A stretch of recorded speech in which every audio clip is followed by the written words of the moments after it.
राजकोट किल्ल्यावरील छत्रपती शिवाजी महाराजांचा पुतळा कोसळल्याप्रकरणी हिंगोलीच्या कयाधू नदीमध्ये आत्मक्लेश आंदोलन करण्यात येत आहे। शिवरायांचा पुतळा कोसळल्याने शिवप्रेमी चांगलेच आक्रमक झालेले आहेत आणि त्यांनी हे आत्मक्लेश आंदोलन केलेलं आहे।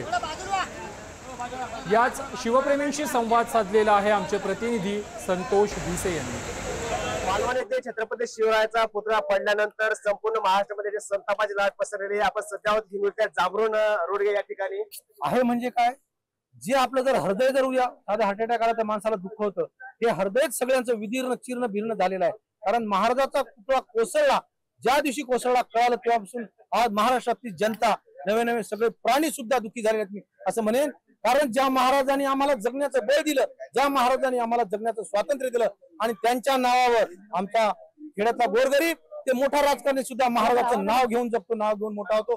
त्या महाराजांचा पुतळा पडतो ही खूप मोठी शर्मेची बाब आहे, बिलकुल नाही। स्ट्रक्चरल इंजिनिअरिंग कसं झालं, महाराजांचा पुतळा का पडला याची शहानिशान चौकशी इतकी तात्काळ व्हायला पाहिजे की याला विलंब लावणं हे फार मोठा धोका आहे। संतोष भिसे, जांभरून रोडगे, हिंगोली।